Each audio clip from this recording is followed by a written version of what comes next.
Thank you, Grant, here with Parker yet again. Game 2 of Prodigy versus OG.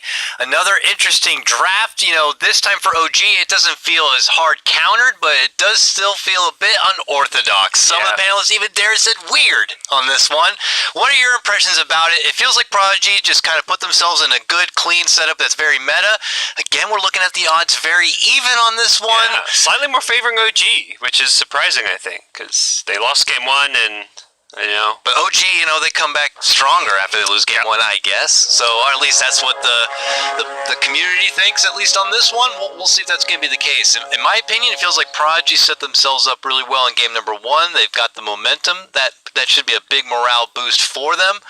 You know, they've been tested before against Secret, and they lost all of those games. This is the next big test for them they've had since then. And, you know, so far they're really stepping up. Yeah, and I think the question marks very much this game for OG in their draft and why it's been called a bit weird is the Bloodseeker pick and the fact it's also being an off-lane Bloodseeker. Epileptic managed to snipe one bounty rune and would snipe a second, except Saxa gets dive level 1, which is not really ideal for a Phoenix. You typically almost always will see the Fire Spirits level 1, but definitely looking to secure the bounty rune, so forced to prevent Troll from... He was 1v2 and managed to get almost both bounty runes. Real slick stuff, and he gives him the little tip and the taunt on the way back out too. Outpost is going to be reclaimed by Bane, and he'll make his return to that bottom lane. And, you know, as Grant was talking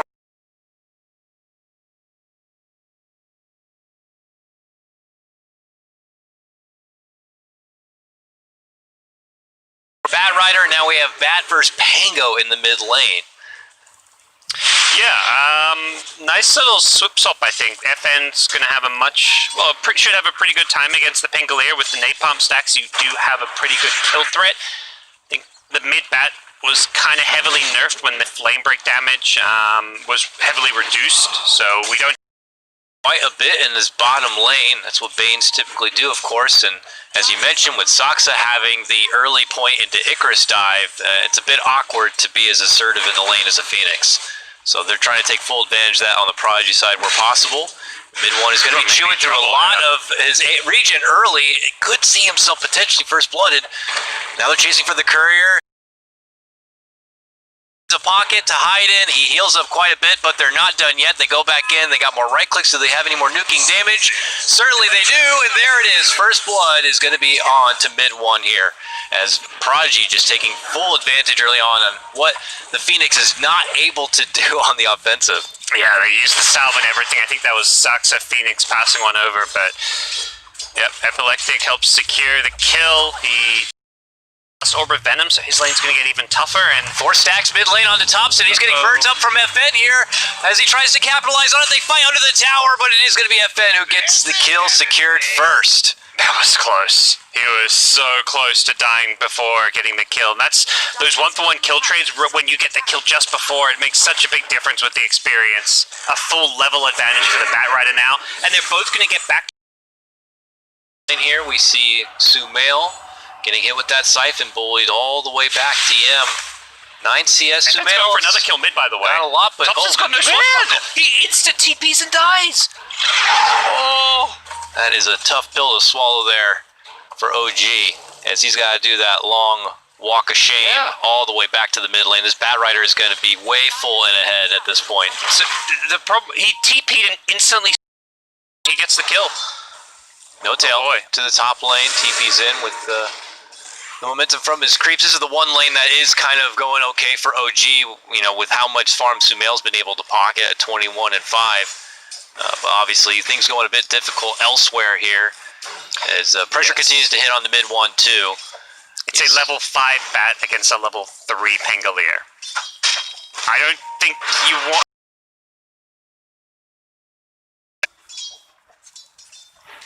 Strong start for Prodigy on this one, as even at bottom they're still continuing to be forced back, as, you know, Bane being the bouncer here, free to kind of try to attempt these pulls, but oh man, gets a little overzealous with the Courier and gets sniped down from Saxa on that one. But they go for the sleep. There's the blood right. Silent. Been tough tougher. It's great when you're winning your lane to have an orb of venom, but when you're already struggling a bit Level behind. 6, mid lane bat, gets the lasso up onto Thompson, a rotation from No Tail, but he doesn't have Sprout. Just some right clicks, but it looks like it's enough. Thompson's able to create some space, and FN will be forced to TP out. But look at this, 4 OG members had to congregate that direction, just try to, you know, help be there for Thompson.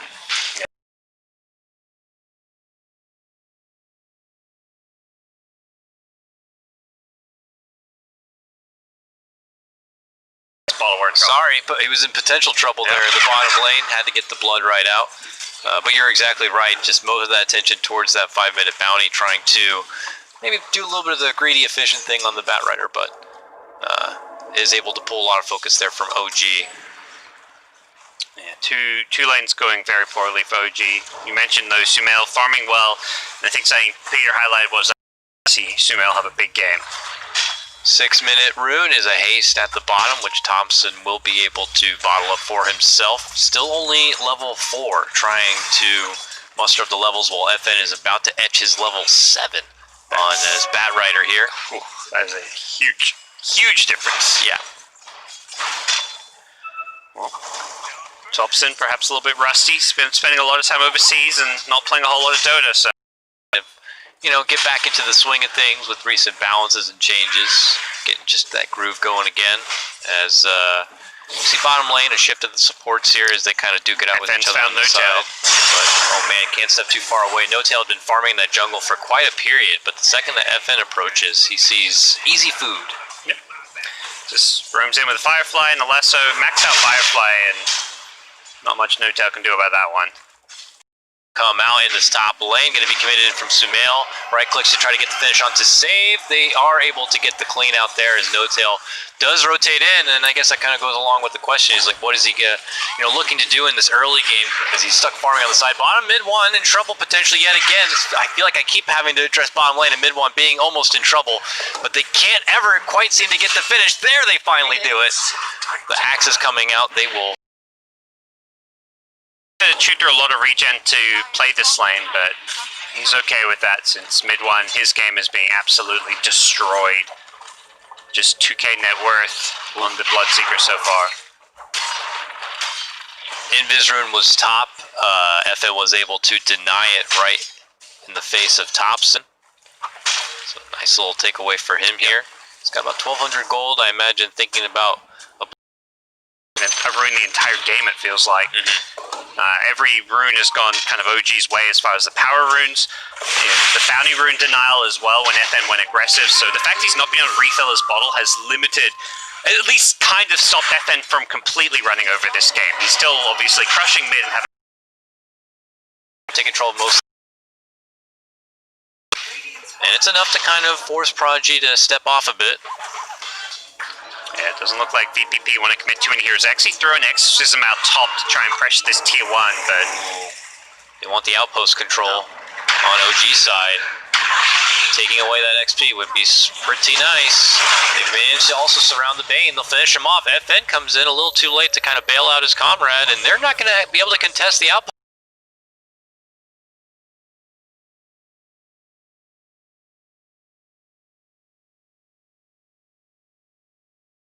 Meantime, DM's DP did commit the Exorcism to the top lane, is trying to solo down this top tier 1, which is a very valuable tower, but I don't really know if he's going to be able to finish it or not.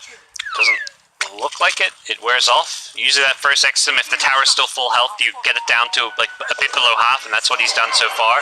Zax has sniped the courier of DM as well. Yeah. Whereas it's more difficult for Prodigy to get it done, it's OG who clear it out first. But now back in mid lane, it's Thompson swinging it out with Epileptic Kid who makes its venture to the mid lane. But the Rupture comes out from mid one. He's looking for vengeance from the laning phase and is successful in getting the last hit. He takes down the troll. And OG suddenly stringing together a couple of positives here after what was a struggling 2 out of 3 lanes.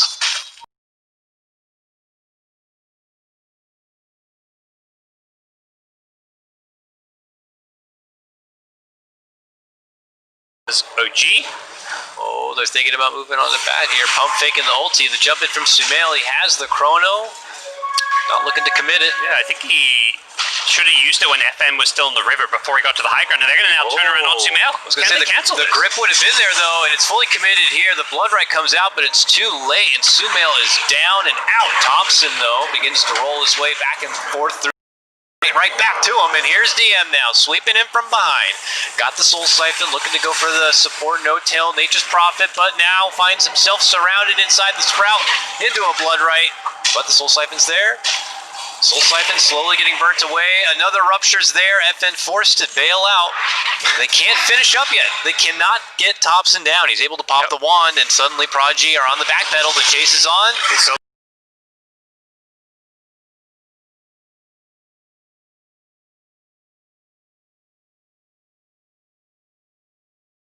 Mile in this skirmish to come out on top. Yeah, the Rupture's just so good this game against so many of these heroes. We saw it there on the Bat Rider. We've talked about what it can do against Death Prophet, against Troll. You can see why they were happy to pick this hero up and even play it in the 3 role, just because you rupture one of those cores and it completely can take them out of a fight. And OG just kept running bodies in. He's still got decent net worth, but he probably thinking like his game should be a whole lot better considering how well his lane went. I would certainly agree, and he's just already on to the jungle front at this point, trying to make up for the economy loss he just experienced there. They gotta find a way to kind of maybe work around the other 4 a bit more, working around maybe the cooldown of the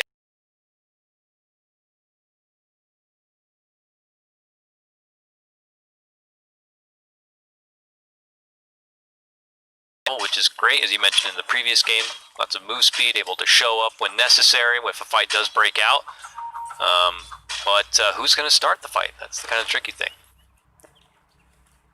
For OG, their team fight. Chrono, Egg. We saw the Rolling Thunder really perfectly placed between the river that last fight. They've got all the team fight in the world. He's just dishing it out where possible. They've come across Bane again, and this support is quickly going to get surrounded by the OG troop and just gets gobbled up. They're just going from kill to kill on the OG side. No-tail, careful, you're dying to some centaurs. No-tail giving it right back to Bane. Bane has been... Like, it wasn't a great troll game, but it's a good troll lane. They kind of drafted for the laning stage. Like, Bat Rider, Death Prophet, Troll as their cores, this Bane Rubik support duo. They did win the lanes, but their mid-game is not as strong, doesn't have the team fight to match up to OG. Well, DM follows mid one back, but he hit the spirit and is able to get the egg to pop. Rubik super low, he's going to get torched up.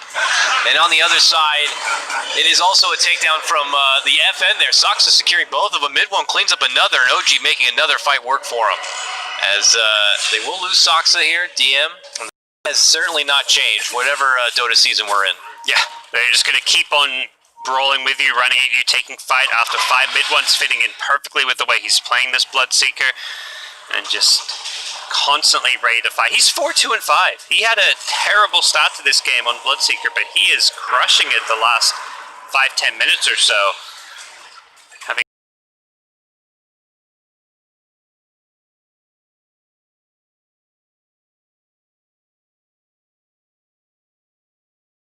As Save and FN were able to chase him down, they finished off with a lasso pullback, and the Pango will get dropped, and the outpost to be reclaimed here by Prodigy's side.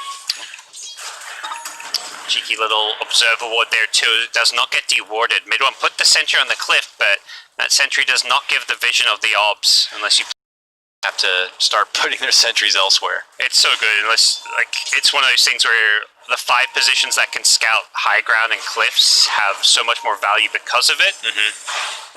And the other thing is, if they do end up dewarding it, you're like, okay, you maybe catch them planning, and you know there's an obs there that gave vision, because you put an obs. Prodigy members are here in the lower half of the map, while OG only have 3. If they jump onto Save here, OG could throw themselves into an awkward spot, but look at the patience, and at least mid one with the game sense, knowing that this is not something you want to jump carelessly into. You know, DM reveals himself in the mid lane, but yeah, Soxa actually instantly lost his sentry to some right clicks from Troll, so wasted a bit of gold there. think they maybe realize where that observer ward is, and so that's what Sax actually brought in his courier for some flying vision. That's the other way you can deward when you don't have a way to scout cliffs, but needs that sentry. And really good vision. Equivalent, right? No, I don't think so. Don't believe so, yeah. Get on it, Frog. Patch it out. Here we have OG still congregated. Now they finally take it out, but I'm sure that's kind of annoying that you have to go the extra measure to take care of the ward. It's like, come on, give Dyer that as well, or get rid of it. They this outpost. OG saying, all right, we're out. They instantly deward. OG's lost like 4 sentries and 2 observer wards in this location. I mean, VPP themselves are committing a ton of sentries, so it's not like it's just OG losing gold to the sentry battle, but it just feels like OG... Normally you see a team aggressively in the enemy jungle, it's like, okay, let's fight them.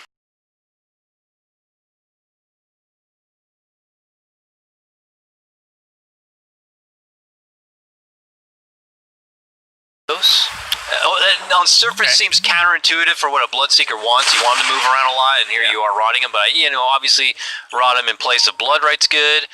Is there any other significance to it that I might be just missing, being a plebly casual? The rot of Atos Bloodseeker. It's always nice to have a way to be like.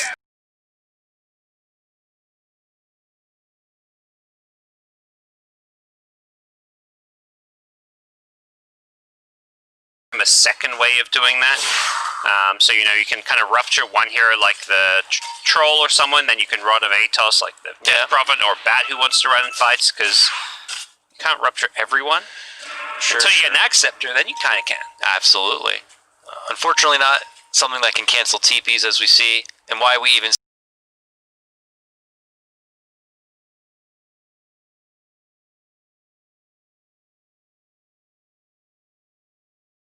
support. But odds there, as you see, still neck and neck on this one. Look like 1.8 to both sides, so. I don't know if I quite learned yet what that bluish hue on Death Prophet means. I think it means that they've, I don't want to say they did their contract, but they did maybe something Battle Pass related. It's the killing spree. Hotter than Redfire, right? Is that how it works in science? I think so. He's only got a level 4 battle pass. Oh, that's not pretty red hot fire though. That's pretty cold. I mean, it looks good. It's one of those things that was in Underlords when you have the win streaks. You get you're on fire or whatever. You have these animations. So I believe that's what it is. He is 3.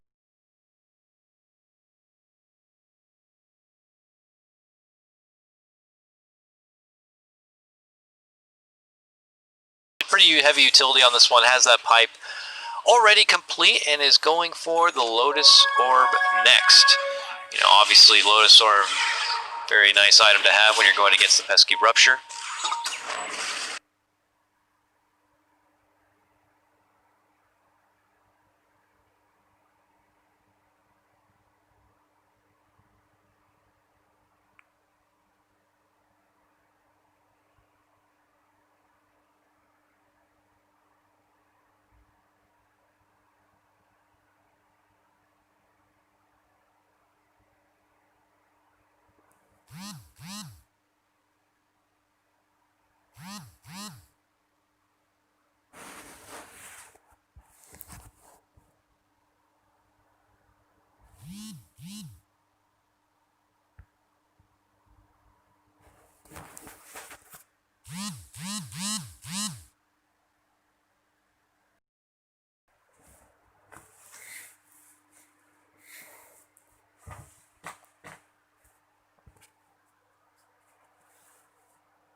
alive for the tower defense, but they've jumped Illusion.